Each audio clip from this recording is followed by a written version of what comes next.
이제 지난 시간에 하나가 참되면 모든 것이 참되다 이 부분까지 했어요. 일진, 일체진 하는 부분까지 이야기를 했고요. 온갖 경계가 스스로 여여하나니 이 여여한 마음이 곧 진실이다. 온갖 경계가 스스로 여여하다. 여러분 어떻습니까? 온갖 경계가 스스로 여여하신가요? 경계라는 게 뭐냐면 눈으로, 그러니까 경자가 그러니까 경계, 즉 눈 깊고 혀몸 뜻이 색성향 미촉법에 촉한다 그러잖아요. 그 눈으로 보이는 경계가 색경이라고 하죠. 색경, 보이는 경계. 귀로 들리는 경계는 색성향 미촉법에서 성경, 성이라는 경계, 들리는 소리라는 경계. 또 냄새 맡아지는 경계, 맛봐지는 경계, 감촉 느껴지는 어떤 경계, 이런 걸 대상 경계라 해요. 생각의 대상들, 이런 것들을. 그러니까 우리는 항상 경계에 끌려다니는 사람이죠. 끄달려 다니잖아요.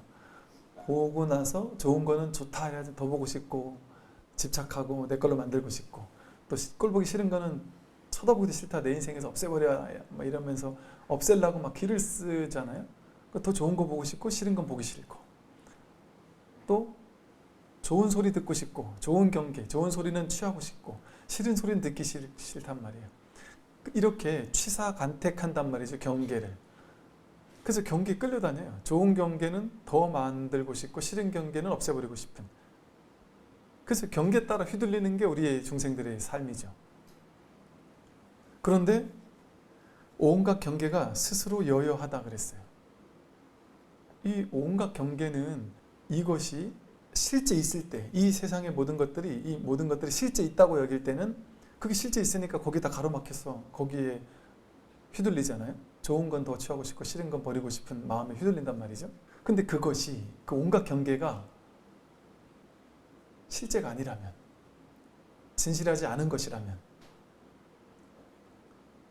그렇다면 그 경계에 끄달려갈 게 없잖아요. 마치 어젯밤의 비유처럼, 밤의 비유처럼, 꿈의 비유처럼. 꿈의 모든 것들이 그때는 진짜인 것 같지만 꿈 깨보니까 꿈속에 있었던 보고 듣고 느끼고 냄새 맡고 맛보고 감촉 느끼고 생각하던 그 모든 것들이 지금은 아무 상관없잖아요. 꿈속에서 좋은 일이 있든 나쁜 일이 있든 행복한 일이 있든 불행한 일이 있든 상관없잖아요. 지금은 꿈 깨은 입장에서는. 그러니까 사실은 경계가 그와 같다니까요. 그러니까 지금 여러분들이 우리가 걸리고 있는 모든 경계가 그게 진짜 실제인가? 실체가 있나? 내가 그 경계에 끌려다닐 만한 가치가 있는 것인가를 자기 스스로에게 질문을 해보세요. 질문을 던져보세요. 내가 가장 크게 괴로워하고 있는 모든 것들에 어떤 사람이 나한테 욕을 했다. 그럼 보세요. 누군가가 나한테 욕을 해서 나는 괴로워 죽을 것 같고, 어떤 사람은 30년 전, 50년 전에 절친했던 친구, 아니면 누군가가 나한테 했던 그 싸늘한 나를 무시하는 말 한마디가 몇십 년 동안 트라우마로 남는 사람도 있거든요. 그러니까 보세요. 말 한마디가 몇십 년을 나를 기죽게 만들 수도 있잖아요. 근데 그 사람 이 말보다 더 심하게 한 어떤 말에 대해서도 어떤 사람은 어떠겠어요? 신경 쓰지 않을 수도 있겠죠. 야, 예를 들어 마음속에서 야, 저 사람은 원래 저런 사람이야. 예를 들어 원래 여기 다니면서 내 사람들 헐뜯기나 하고 저 사람하고 내가 크게 신경 쓸 필요 없겠다. 냅두자 그냥. 내가 뭐하러 끌려다니느냐 하고 그냥 내 마음속에서 그 사람에 대한 어떤 무게감, 심각함이 없어요. 예를 들어. 그러면 그렇게 신경 안 쓸 수도 있겠죠. 어떤 경우라면. 그러면 더 심한 욕을 했는데도 전혀 신경 안 쓰고 살 수도 있죠. 우리는 사람들이 한 말이 내가 그 사람에게 그 사람이 중요한 사람이야 라고 그 사람에 대한 비중을 내가 만들잖아요. 내가 너무너무 좋아하고 사랑하고 애착한 어떤 사람이 나한테 욕을 하면 엄청 스트레스 받잖아요. 근데 내 마음속에 그 사람의 비중이 없는 사람이 있잖아요. 하여간 내 마음속에 그 사람의 비중을 막 확 떨어뜨리는 사람이 있을 거 아니에요. 그런 사람이 나한테 무슨 얘기를 해도 상관하지 않는단 말이에요. 그러면 그 말이 나를 괴롭힌 건가요? 내 마음속에서 그 사람에 대해서 이미지를 그려놓고 그 사람이 잘났다 못났다거나 하면서 그 사람에 대한 상을 만들어 놓은, 그게 나를 괴롭히는 거죠. 사실은 그 말하고는 상관없는 거죠. 사실 내 마음에서 그걸 취했을 뿐이잖아요. 그러면 신기한 것은 그 사람이 욕을 한 그 자체가 나를 괴롭히는 게 아니라 내가 그걸 줄 거냐 말 거냐, 내가 그 사람을 어떻게 생각하고 해석하고 판단할 것이냐, 그 말을 얼만큼 받아들일 것이냐, 거기에 따라서 내 쪽에서 결정되는 거잖아요. 그 경계 문제가 아니잖아요. 경계 문제가 아니잖아요, 사실은. 우리나라는 너무 살기 좋은 나라잖아요, 사실. 전 세계에서 지금은, 여러분, 우리 어릴 때는 우리나라가 이렇게까지 대단한 나라가 일 거라고는 상상조차 안 해봤잖아요. 제가 대학 다닐 때 외국에 갔을 때 보면, 미국에 갔을 때 보면 코리아를 모르는 거예요. 만나는 사람 100이면 100 전부 다 중국인지 일본인지를 물어봐요. 그럼 몰라요, 전혀. 그러던 우리나라가 지금 이렇게 세계적으로 막 그렇게 막 인정받는 나라가 될 거라고는 상상을 못 했단 말이에요, 우리는. 그러면 이 한국이라는 나라의 어떤 존재감이 세계에서 없었단 말이에요. 근데 이게 이렇게 바뀌죠, 그죠? 근데 이렇게 바뀌고 나면 사람들의 마음에서 뭔가 실제감? 뭔가 가치가 부여된단 말이에요. 이렇게 세상, 있는 그대로의 세상에 대해서 사람들이 자기가 판단 분별하거든요. 경계, 모든 경계를 자기가 판단 분별한단 말이에요. 그래서 경계에는 진실하지 않아요. 경계에 대한 나의 해석이 그 경계가 좋은 건지 나쁜 건지를 의미부여하는 것뿐이지. 모든 사람은, 우리는 항상 이렇게 뭔가 완벽한 이상형을 꿈꾸잖아요. 뭐 타인에게서 완벽한 이상형? 이런 게 있을 거라고 생각하잖아요. 그리고 뭔가 이상향의 나라 같은 게 있을 것 같고, 샹그릴라라고 하는 뭔가가 있을 것 같고. 근데 그런 사람이 있던가요, 실제 현실에? 그런 사람이 없어요. 오죽했으면 내가 가장 존경하는 사람은 만나러 가지 마라, 이런 말 하잖아요. 100이면 100 다 실망하니까. 왜 실망할까요? 자기 마음속에서 그림 그려놓은 이상형이잖아요. 있는 그대로의 그 사람이 아니라 내 마음속에서 그 사람을 이렇게 그림 그려놓은 거예요. 그래서 요걸 만나러 가는 거지 저 사람을 만나러 가는 게 아니거든요. 내 마음속에서 상으로 만들어낸 그 사람을 만나러 갔는데 이 사람이 이것과 달라. 그러니까 실망하는 거예요. 이게 우리가 하는 일이거든요. 그러니까 즉 이처럼 우리에게 등장하는 모든 경계는 좋은 건지 나쁜 건지를 알 수 없어요. 자기가 그냥 그렇게 판단하는 것뿐이지. 내가 몸이 아프다 안 아프다, 몸이 안 아팠으면 좋겠지만, 안 아픈 경계가 왔으면 좋겠지만, 아픈 경계가 오는 건 싫겠지만, 아픈 경계가 왔기 때문에 내가 더 몸을 관리를 더 잘하게 되고, 그럴 수 있다면 오히려 그때 병이 온 게 나를 도운 일이잖아요. 좋은 경계였단 말이죠. 또 누가 아주 듣기 싫은 말을 했지만 그 말을 듣고는 내가 아주 도끼가 올라와가지고 뭔가 내가 더 열심히 해야 되겠다 하고 뭔가 했다면 정말 많이 배운 거잖아요. 그러니까 그 경계가 좋은 건지 나쁜 건지 사실은 알 수 없음에도 불구하고 우리는 경계에 대해서 자기가 해석, 판단, 분별하는 거죠. 그러니까 보이는 모든 것이, 여러분 좋은 거 보고 싶잖아요. 근데 뭐가 좋은 걸까요? 그냥 꽃 한 송이를 보더라도 그 꽃 한 송이 속에서 진리를 볼 수 있고, 벌레 하나가 지나가는 걸 보더라도 그 벌레 하나에서 진리를 볼 수도 있고, 어떤 사람은 벌레 하나에서 막 소름 끼치게 두려워할 수도 있고, 보이는 경계는 아무 문제가 없다니까요. 자기 마음에서 그게 드러나는 거지. 소리라는 경계는 그냥 소리 파장일 뿐이에요. 거기에 대해서 내가 어떻게 해석하고 판단하고 분별하느냐에 따라서 자기가 괴로워할지 행복해할지를 결정하는 것뿐이죠. 사실 냄새 맡고 맛보는 것도 마찬가지예요. 안 좋은 냄새라고 생각했는데 그 냄새가 몸에 좋다고 하면 막 찾아간다니까요. 여러분 오줌 먹으라래 먹겠어요? 근데 뭐 요로법 이런 데서 오줌, 심지어는 옛날에는 똥도 먹었다 그래요. 이렇게 뭐 어떻게 해서 먹으면 약이 됐다. 그런 얘기를 들은 적 있어요?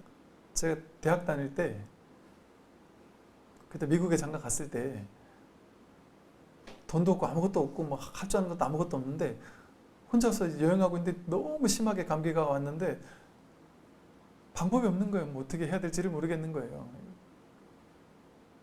그 전에 제가 봤던 책에 그런 게 있거든요. 죽연물 같은 거를 코로 넣어서 입으로 빼라. 근데 어디 보니까 이게 오줌이 그래 좋대요. 근데 그때는 시도해볼 언도도 안 냈죠. 근데 저 혼자 타국에 가서 뚝 떨어져가지고 감기로 죽을 것 같이 힘들어 보니까 막 코가 막히고 죽겠는 거예요. 막 휴지를 이만큼 풀고 막. 그러니까 그때 번뜩 생각나대요.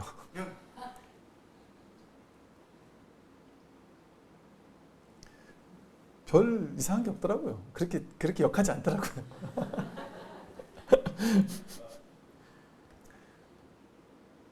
그 더럽다 깨끗하다 뭐 이런 경계가 실제 있겠냔 말이에요. 경계에서 정말 좋고 나쁜 걸 찾을 수 있겠느냔 말이에요. 그게 다 자기 마음이지. 한 생각 돌이키면 그 나빴던 게 좋은 걸로 바뀌잖아요.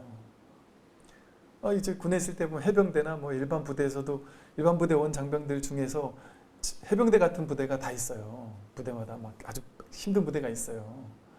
그분들 자원에서 오는 사람 많다니까요. 다 자원에서 온다니까요. 대부분 그 자원한 자만 받고. 그런데 자원한 장병들이 오는 부대 딱 가잖아요. 정말 분위기가 완전 달라요. 제가 오죽했으면 그런 생각을 했어요. 야, 이렇게 자원에서 온 힘들어 죽겠는데도 자원에서 온 부대 나온 장병들과 이렇게 끌려온 사람들을 이렇게 나중에 이렇게 비교하는 연구 논문 같은 거 쓰면 이 친구들은 나중에 정말 어디 가서 뭘 하든 성공해 있을 확률이 훨씬 높겠다라고 장담을 할 수 있겠을 것 같다. 이런 생각이 들었어요. 20대 초반의 장병들이 스님이 와가지고 강의를 하는데 졸려 죽겠고 짜증나 죽겠는데 그 듣고 있겠어요? 이게 막 안들 어떻게든 졸라고 잘라내고 막 그런 걸 집중시키려고 별짓을 다 하고 강의를 했단 말이에요. 그런데 그렇게 딱 본인 스스로 이렇게 힘들지만 내가 가서 하겠습니다 하는 그런 부대에 갔을 때는 놀라운 일들이 벌어져요. 해서는 안 되는 일을 제가 하고 있더라니까요. 제가 시간 가는 줄 몰라가지고 이 친구들이 집중도가 쉽게 말해 장난이 아닌 거예요. 그 제가 정말 해서는 안 되는 진짜 너무 나쁜 짓을 한 게 강의하고 나오는데 2시간 반이 지난 적이 있었어요. 한 번.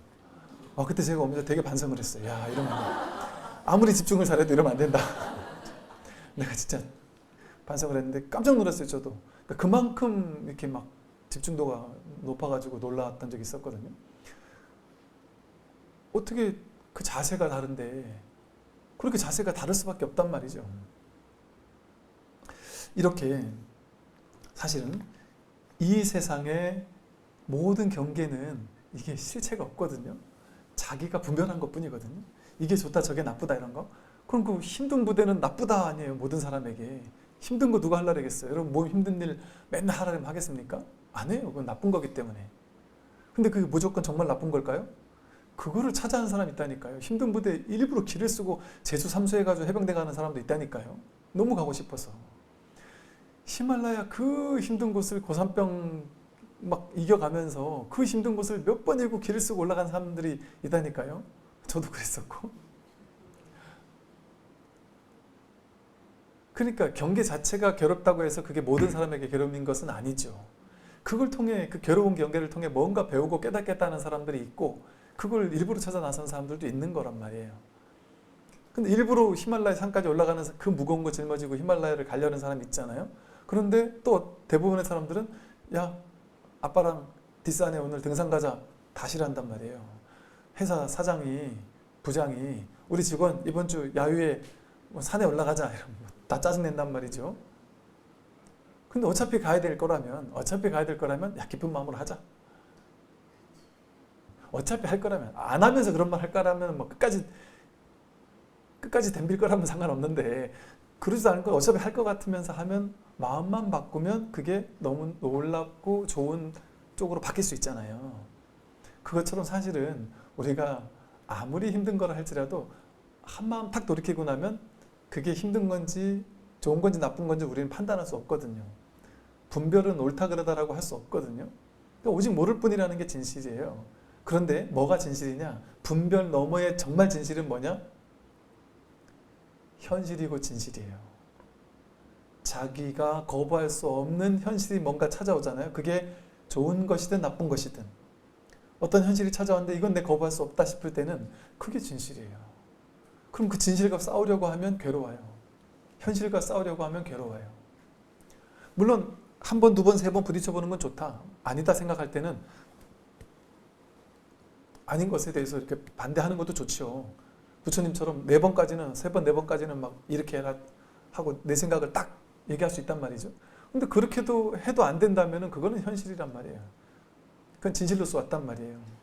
그럼 그거는 내가 내 마음으로 분별로 해석해가지고 나쁜 거라고 해석해가지고 그 나쁜 해석 속에서 사로잡혀 있으면 내 인생 전체가 괴로워져요. 그러니까 나는 부모님이 나를 잘못 낳았어. 부모님이 가난해서 나는 평생 가난하구나. 내가 남편을 잘못 만났어. 아내를 잘못 만났어. 자식을 잘못 만났어. 뭐 이런 한 생각이 있다. 혹은 내가 회사 직장 상사를 잘못 만났어. 그 한 생각 때문에 괴로워하는 사람이 있다. 그래서 평생 부모님을 원망하거나 평생 자기 신세 한탄을 하면서 원망을 하면서 신세를 원망하면서 사는 사람이 있다고 보잔 말이에요. 그런데 이미 드러나 있는 현실이잖아요. 그것은 부모 바꿀 수 있습니까? 이미 드러나 있는 현실이 왔단 말이에요. 근데 그걸 가지고 내가 계속해서 불평불만을 하게 되면 신세 한탄을 하고 팔자 한탄만 하고 살게 되면 어떠냐 하면 평생 그게 괴로워요. 항상 그 생각밖에 안 들어요. 그럼 뭘 해도 그 부정적인 필터로 재해석하게 돼요.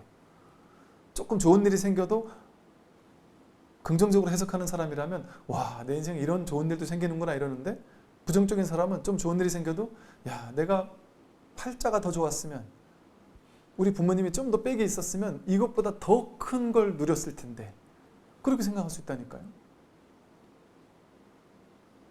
근데 그거 다 생각 아닙니까? 그거 정말 생각 아닌가요? 이 진실은 알 수 없다니까요. 제가 이제 군에 오래 있어가지고 그런 걸 알잖아요. 군에서 보면 뭐 진급 같은 게 중요하잖아요. 근데 이 진급이 됐다 안 됐다 가지고 이게 옳으냐 그르냐 가지고 뭐 저 사람이 되는 게 옳으냐 이 사람이 되는 게 옳으냐, 본인들은 다 억울하잖아요. 그래서 이건 부정하다. 내가 안 됐다는 것 자체가 이건 뭔가 부정이 있는 거다. 저 사람이 된 거, 저 사람은 영 아닌 사람인데 어떻게 저 사람이 될 수 있느냐, 이렇게 생각할 수 있잖아요. 그죠? 근데 그것을 뭐 그런 말이 맞을 수도 있고 틀릴 수도 있고 그때 이제 다를 수 있겠죠. 그런데 제가 오랜 한 20년 가까이 지켜보면서 그냥 이렇게 근원적으로 이렇게 바라보니까 알 수 없는 거더라고요. 본인은 정말 잘했다고 생각했는데 본인 생각에는 나는 100점이고 저 사람 50점인데 왜 내가 안 돼? 왜 저 사람이 됐어? 했지만 또 다른 사람 얘기를 들어보면 또 그게 아닐 수도 있고, 또 본인은 뭐 이런 쪽으로는 장점이 있는데 저런 쪽으로는 저 사람이 더 나을 수도 있고, 바라보는 기준이 다 다른 거예요, 사람마다. 그때 뽑아야 되는 또 인재상도 다른 거예요, 시대에 따라. 그러니까 그걸 알 수가 없는 거예요. 그리고 그 판단하는, 평가하는 사람의 기준이 사람마다, 평가하는 사람마다 기준이 다 다르잖아요. 어떤 사람은 이런 걸 높여서 할 수 있고 어떤 사람은 저걸 높여서 할 수 있어요. 근데 그걸 가지고 멍뚱거려서 내가 안 됐다고 이거는 비리가 있다라고 생각하는 것은 뭐 그렇게 생각할 수도 있겠지만, 그거를 이미 끝난 결론을 가지고 내가 평생을 괴로워하면서 산다면 그는 자기를 2번 죽이는 거죠. 2번째 화살을 계속 자기에게 쏴대는 거죠. 그러니까 진실은 보니까 알 수 없음이더라고요. 그게 누가 봐도 명백하게 좀 그런 게 있잖아요. 누가 봐도 명백하게 회사 같은 데서, 회사도 라인이 중요하다면서요. 이게 큰 집단보다 작은 집단이 그게 더 크거든요. 불과 몇십 명 안 되는 집단에서 2그룹을 나눠가지고 이 그룹에 안 들어가면 저쪽 그룹이면 진급해서 제거를 시키고, 또 이쪽 그룹에서 중요한 자리에 가게 되면 저쪽 그룹은 제거를 시키는데 혈안돼 있다는 얘기를 해요. 왜 그럴까요? 우리 라인이 계속해서 높은 자리 가야 되니까. 그러려면 저쪽에서 잘 나가는 사람일수록 빨리 제거해야 되는 거거든요. 이 세상이 무섭단 말이죠. 그러니까 잘난 사람일수록 상대편에서는 제거 대상 1호란 말이에요. 그래서 너무 잘나면 안 돼요, 사람이. 그래도 또 잘나도 잘난 걸 좀 숨길 줄 알아야 돼요. 또 내가 잘났어도 내가 잘났어 하고 티내릴 게 아니라, 진짜 잘난 사람은 자기 잘난 걸 남에게 돌려야 돼요. 그래 자기가 칼을 안 맞더라고, 이 중생생활에서는.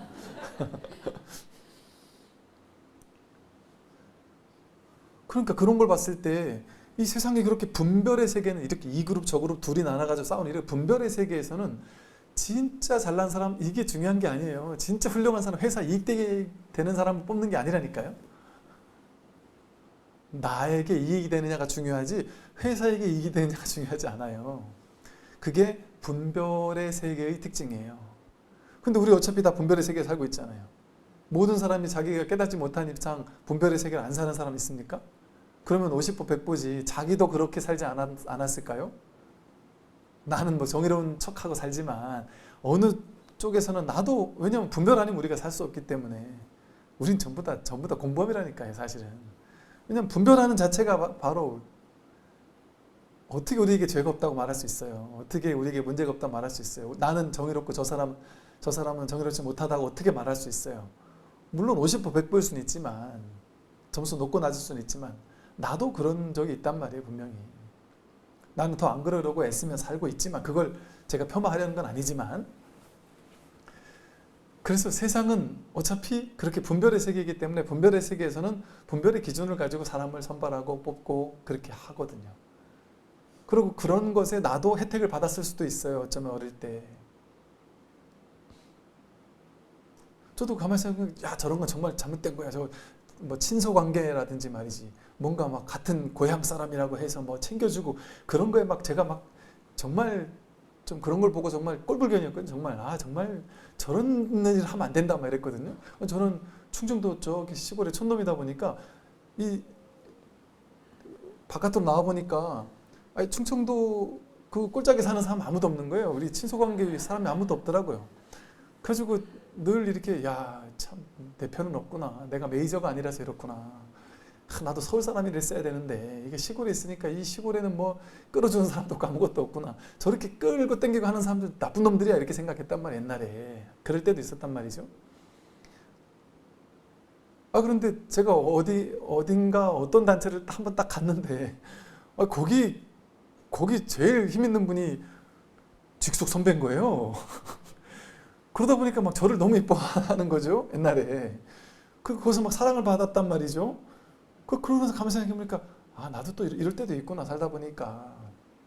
근데 자기가 이쁨 받을 때는 그게 또 꼴보기라는 생각을 못해요. 잘 되면 좋지. 그게 다 똑같아, 사실. 모두가 다 똑같지 않나. 그게 분별의 세계를 사는 사람은 어쩔 수가 없다니까요. 그러니까 즉 제 이 말은 뭐냐면 나쁜 놈들도 두둔해주라는 얘기가 아니라 자기를 돌아볼 줄 알아야지.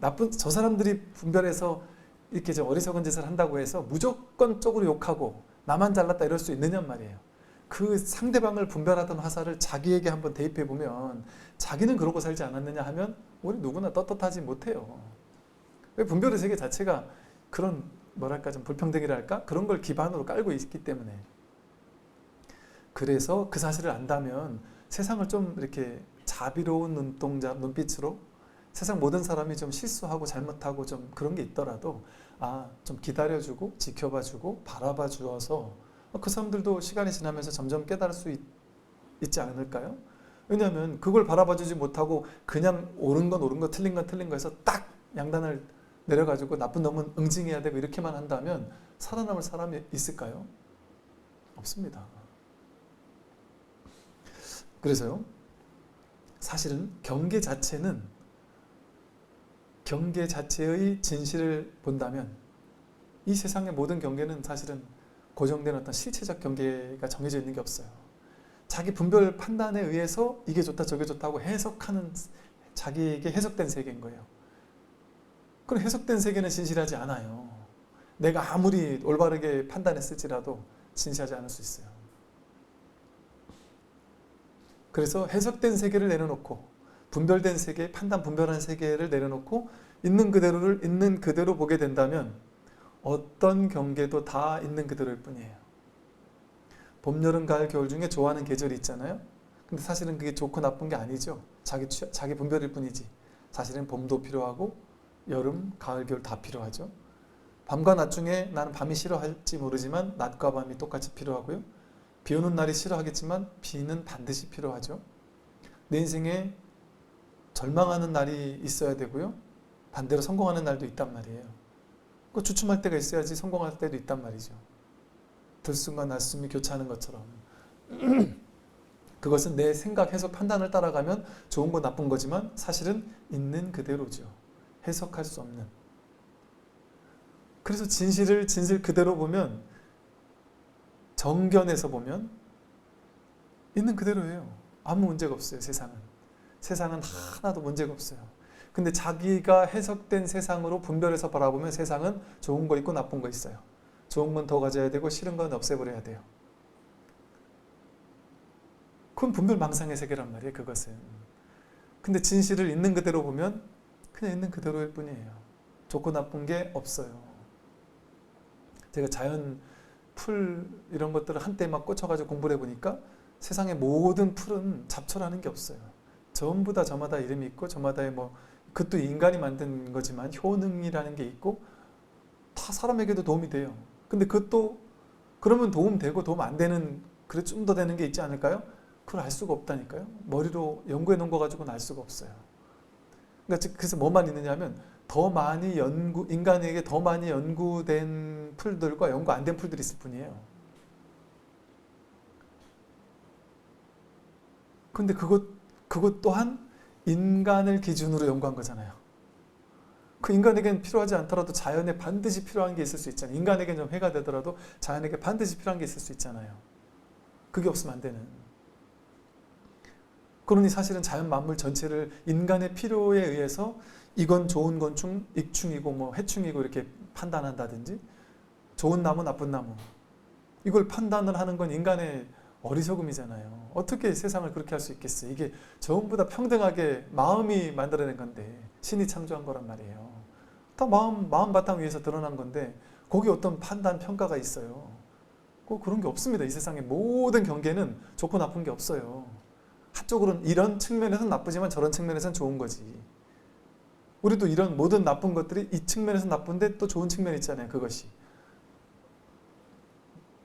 이렇게 인연 따라 선과 악이 임시적으로 드러날 뿐이거든요. 인연 따라 좋은 거 나쁜 것이 임시적으로 그렇게 규정될 뿐이지 진실에서는 그런 게 없단 말이에요. 그래서 이처럼 대상 경계는, 즉 대상 경계라는 말이 뭐예요? 여러분이 살고 있는 이 삶, 여러분이 보는 것, 듣는 것, 맛보는 것, 여러분이 경험하는 이 세계, 여러분들이 살아왔던 삶의 모든 것들, 그것에는 문제가 없습니다. 모든 것이 완벽했어요. 모든 것이 있는 이대로 완전했어요. 삶은 이대로 완전했단 말이에요. 다 법의 드러남이었어요. 그런데 생각이 이건 좋고 저건 나쁘다라고 했을 뿐이고 또 여러 사람의 생각이 그렇게 얘기를 하면 이건 이제 진리로 둔갑을 해버려요.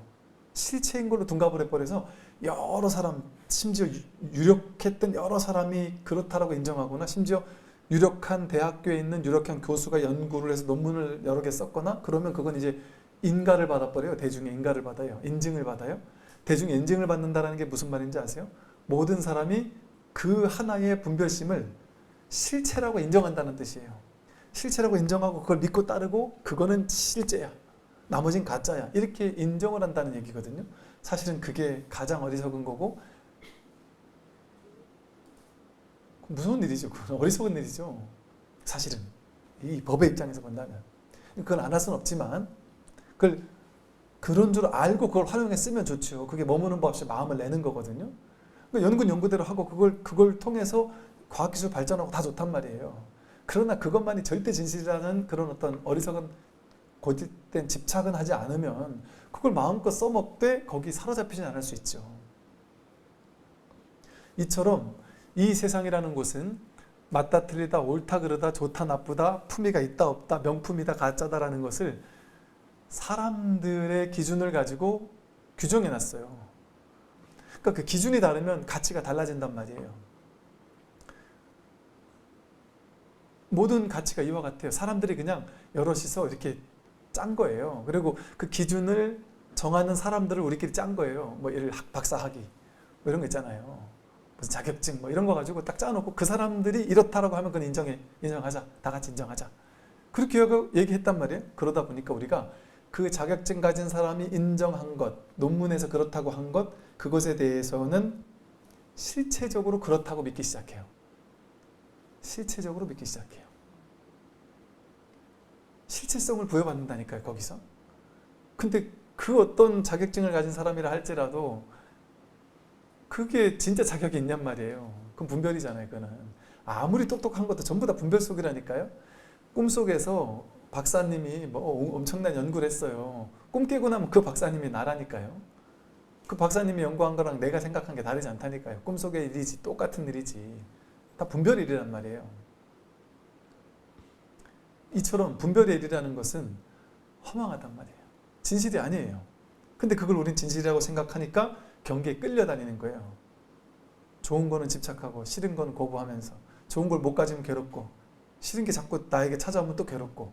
근데 경계가 여여한 줄 알면, 경계가 내 마음에서 나오는 줄 알면 경계를 탓하겠어요? 회광반조에서 자기 마음을 바라보지. 내가 그것을 이렇게 해석해 놨었구나. 사람들이 집단적으로, 집단적인 공업으로서 집단에서 이렇게 집단적인 분별이 굳어진 것이구나. 이렇게 있는 그대로 본단 말이에요. 그러니까 이 불교 공부는 이게 참 어려운 공부인 게, 집단적으로 모두가 이거라고 했을 뿐 아니라 인류 역사 속에서 모든 역사가 다 옳다고 그랬고, 심지어 요즘 수많은 교수님들이 전부 다 이게 맞다고 예스하고 전부 다 그거를 실체화시키면서 그거를 막 믿고 따르고 있는 데서 혼자 아니다, 모를 뿐이다 이렇게 얘기한단 말이에요. 그러니까 이 공부가 쉽지 않은 공부인 거예요, 사실은. 그 보세요. 온갖 경계가 스스로 여여하나니. 온갖 경계가 전부 다 여여한 거예요. 한결같다. 여여하다는 건 뭐야? 한결같다. 여여하다라는 건 좋고 나쁜 게 아니다. 좋은 건 취하고 싫은 건 버리는 취사간택이 아니다. 한결같다. 늘 그렇고 그렇다. 갖고 갔다. 있는 그대로다. 그러니까 좋다 나쁘다 판단 분별할 수 없다.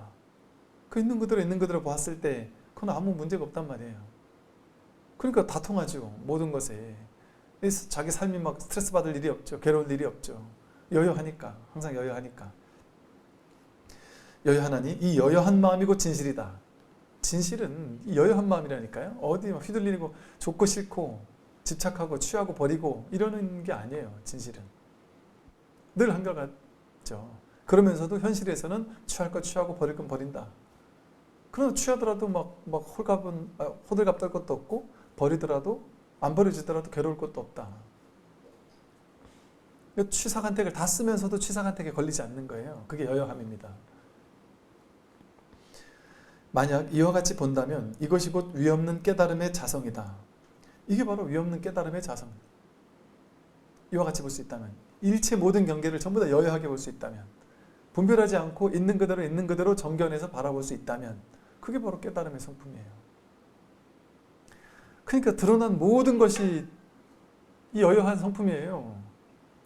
지금 이렇게 그냥 드러나 있는 이것이 여러분이 보고 듣고 느끼고 맛보고 알고 있는 모든 경계, 여러분 인생에 등장한 일체 모든 것이 그대로 전부 법이란 말이에요. 자기 분별을 끌려가지 않으면, 분별을 따르지 않으면 보는 건 모든 것이 법이에요. 법이 법을 보는 거예요. 들리는 모든 소리에서 법이 확인된단 말이에요. 냄새 맡는 모든 것 속에서 법이 확인되고, 맛보는 모든 장면에서 법이 확인되고, 감촉 느끼는 모든 것에서 한 생각 일으킬 때 그 생각이 번뇌망상이지만, 생각의 내용을 따라가면 번뇌망상이지만, 그 생각을 비추는, 생각에 들어오고 나간 자리, 이 자리는 늘 한결같은 법이란 말이에요. 이게 진실한 법의 자성입니다. 너는 돌아가서 하루 이틀 정도 이제 신수 스님이 개송을 가져왔는데, 이게 보니까 자성은 전혀 모르고 있는 거예요. 그러니까 너는 이렇게 법문을 해줬단 말이에요. 신수 스님에게 이게 법인데 너는 지금 이런 법을 깨닫지도 못하고 뭐하고 있는 것이냐 하고 자상하게 신수 스님에게 법문을 설해 준단 말이에요. 법문을 설해 주고서 이 법문에 입각해서 너가 또 한번 하루 이틀이더라도 한번 이 법문을 잘 한번 참고해봐라 이렇게 하는 거겠죠. 그러면서 너는 돌아가서 하루 이틀 정도 더 생각한 뒤에, 이건 꼭 생각을 해라는 얘기가 아닌 거예요. 사실은 해석을 이렇게 했지만 한 번 더 이렇게 한번 숙고하고 사유하고 참고하고 뭔가 여기에 뭔가 한번 열리고자 하는 간절함을 한번 가져봐라. 이런 얘기를 듣고 처음에 사람들은 그럴 거예요. 야, 그 신수 스님이 그 30년 몇십 년을 그 스님 생활하면서 오조 스님 밑에서 공부했는데도 못 깨달았는데 이렇게 잠깐 법문해 주고 나서 하루 이틀 더 참고해봐라. 그리고 다시 개송을 써와라. 이런다고 될까? 안 되겠지. 이렇게 생각하잖아요, 우리는. 그죠? 근데 오조 스님 생각은 그런 게 아니에요. 오조 스님은 신수에게 기회를 준단 말이에요.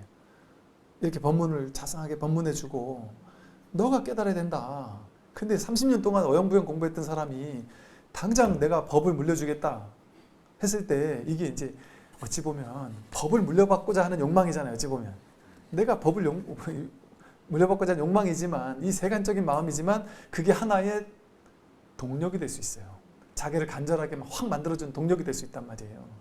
여러분 도반들이 같이 법문들어 온단 말이에요. 예를 들어 도반들이 같이 법문들어 오는데 도반 중에 한 명이 야 이거 내가 확인했어 이러면서 내가 성품 확인했어 이러면 나머지 도반들이 얼마나 축하해 입으로만 축하해 이렇게 입으로만 이렇게 축하한다고 하면서 이제 뒤에 가서 막 피눈물이 난단 말이에요. 겉으로는 막 축하한다고 막 뭐 맛있는 거 사주고 해놓는데 그때부터 이제 집에 가서 법문 듣는 자세가 달라져요. 그 다른 도반들은. 그게 이제 도반이 있는 좋은 점이 그거예요. 그 질투심이라는 되게 세속적 감정이잖아요. 어찌 보면 하필이면 그걸 법을 질투한다는 게 말이 돼요. 그런데 말이 된단 말이에요. 그 법을 질투하는 그 마음이 하나의 딱 부싯돌 같은 동력이 돼가지고 더 열심히 그냥 매진해서 법문 듣는 게 달라진다니까 그 다음 날은. 그래서 막 그 집중이 더 듣게 된다니까요. 그래서 신기하게 이 도반들 무리들이 있잖아요. 근데 그 중에 한 어떤 도반들 경계가 뭔가 견처가 좀 열리고 공부가 좀 된다 싶으면 그 도반들 무리가 하나 둘씩 깨어나가기 쉽다니까요. 실제 그러기가 쉬워요. 그게 자신을 옆에서 이렇게 경책해 주는 거예요. 그게 내가 뭐 따로 네 이렇게 해라 저렇게 해라 해서 경책이 아니라 내가 깨어나는 게 주변 사람을 저절로 경책해 주는 거거든요. 그러면 처음에는 그 막 질투심이지만 그게 나를 막 더 경책하게 만들고 돈발하게 만들어서 그래 되면 막 하루 이틀만이라도 확인할 수도 있다니까요. 왜? 그동안 염으로 온 게 있기 때문에. 그동안 공부하면서 공부해 왔던 그 바탕이 있기 때문에 선근 공덕이 있기 때문에 하루 이틀 안에도 가능하다니까요. 이 공부는 그래요. 하루 이틀이 아니라 진짜 내가 마음 자세 달리하고 들으면 내가 오늘은 정말 내가 진짜 막 그 간절함이 있고 오늘 딱 법회하러 왔다. 여기 법회하러 듣다가 깨달을 수 있단 말이에요. 그리고 이걸 제가 이 성품을 직진심을 하는 그 순간만 깨달을 수 있느냐? 그게 아니란 말이에요. 전혀 뜬금없는 소리에서 깨달을 수도 있고 이 법문 듣다가 누가 이렇게 핸드폰에서 뜨리리 소리 나면 대부분은 씩 웃고 마는데 어떤 사람은 진심으로 인상을 쓰는 사람도 있단 말이에요.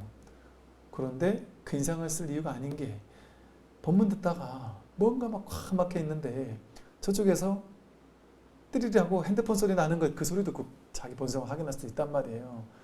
그게 본성을 드러내지 그게 성품이니까 어디에서 이걸 확인할 수는 알 수 없단 말이에요. 그러니까 모든 것이 법문 아닌 게 없어요. 사실은 삶의 모든 경험들이 전부 다 언제 어떤 일이 벌어날지 모른단 말이에요. 그러니까 그거를 이 오조 스님 아시는 거예요. 그러다 보니까 이 신수를 이제 돈발시키는 이제 막바지 이래도 안 되면 이게 인연이 없다. 그리고 이제 얘기를 한 것 같아요. 그래서 하루 이틀 정도 더 한번 숙고한 뒤에 다시 개송을 지어봐라. 다시 개송을 지어서 나에게 가져와라. 그러면 너의 개송이 만약 문 안으로 들어온 자의 것이라면 내가 너에게 가서와 법을 주겠다. 하고 이렇게 이제 딱 꼬신단 말이에요. 좋은 거 가지고. 딱 꼬시면 이래 가지고도 안 되면 정말 어떻게 하겠나 하는 마음으로 이렇게 얘기를 했겠죠. 네. 오늘 여기까지 말씀을 드리고 또 다음 시간에 뵙겠습니다. 선물하십시오. 네.